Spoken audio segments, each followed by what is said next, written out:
அடுக்கி விழுந்துருவோமோன்னு பயம். நியாயமான பயம். நான் ஒரு ஃபங்க்ஷன் வீட்டுக்கு போறேன்னா அந்த ஃபங்க்ஷனை என்ஜாய் பண்ண முடியாது, நம்ம கரெக்டாக கட்டியிருக்கமானே ஒரு பயத்தில் இருப்போம். அது மட்டும் இல்லாமல் இன்னொரு விஷயத்த சொல்லிச்சு பாருங்க, எனக்கு இப்போ 22 வயசு ஆகுது, என்ன இந்த சேரீல பார்த்துட்டு பொண்ணு கேட்டுருவாங்களோன்னு பயமா இருக்கான். அதுக்கு கோபிநாத் அப்படி ஒரு ரியாக்ஷன் கொடுத்தாரு பாருங்க. 22 இயர்ஸ் ஆகுது, மேரேஜ் அந்த மாதிரி கேட்டுருவாங்களோ அப்படிங்கிற ஒரு பயம் இருக்கு.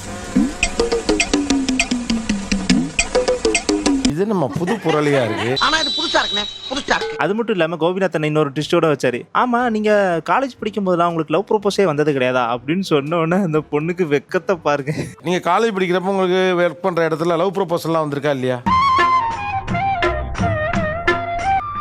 என்னடா வெக்கமா? அதுக்கும் கோபிநாத்தனே, உங்க என்னம்மா லவ் ப்ரோபோஸ்ன்னு சொல்லும் போதுலாம் உங்களுக்கு முகத்துல வெக்க வருது, ஆனா அதே இது சொந்தக்காரங்க பார்த்து பொண்ணு கேட்டாங்கன்னு சொல்லும் போது மட்டும் ஏன் உங்களுக்கு அப்படின்னு கேட்டிருப்பாங்க. சீரியஸா ஆக்கி லைக் ஃபர்தரா மேரேஜ்ல முடிஞ்சிருமோன்னு பயமா இருக்கு.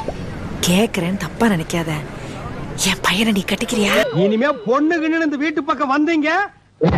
அது மட்டும் இல்லாம நலங்கு வைக்கணும், நலங்கு எப்படி வைப்பீங்க இந்த ட்ரெஸ்ஸை போட்டுக்கிட்டு அப்படிலாம் சொல்லியிருப்பாரு கோபிநாத்தனை. அதுக்கு நாங்க செஞ்சே காட்டுறோம் அப்படின்னு சொல்லி இறங்குவாங்க. அதுக்கும் கோபிநாத்தனை இந்த பொண்ணை கூட்டு போக அப்படின்னு சொல்லி அதே பொண்ணை, அதாவது வெக்கப்படுற பொண்ணையே கூட்டு போய் உட்கார வச்சு நலங்கு பண்ணியிருப்பாங்க.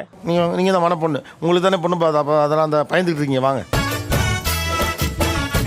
ஆலங்காத்தால உனக்கு குறவழி வரைக்கும் சோத்த போட்டு வண்டியில ஏத்திட்டு வந்ததுக்கு உன்னால என்ன பண்ண முடியுமோ அதை பண்ணிட்டேன். அது மட்டும் இல்லாம உட்காந்து பொண்ணுங்களா கேட்டுட்டு இருப்பாரு கோபிநாத்தனை. பொண்ணு கேட்டோன்னா அந்த பொண்ணுக்கு வெக்கத்தை பார்க்கணும். பொத்தி பொத்தி வளர்த்த பிள்ளை மேகலை, அதனால அதுக்கு வெக்க விட்டு போக. எந்த ஊர்மா? கோவில்பட்டி. என்ன படிச்சிருக்கீங்க? B.EE. எங்க வேலை பாக்குறீங்க? வாய முறா குரங்கு.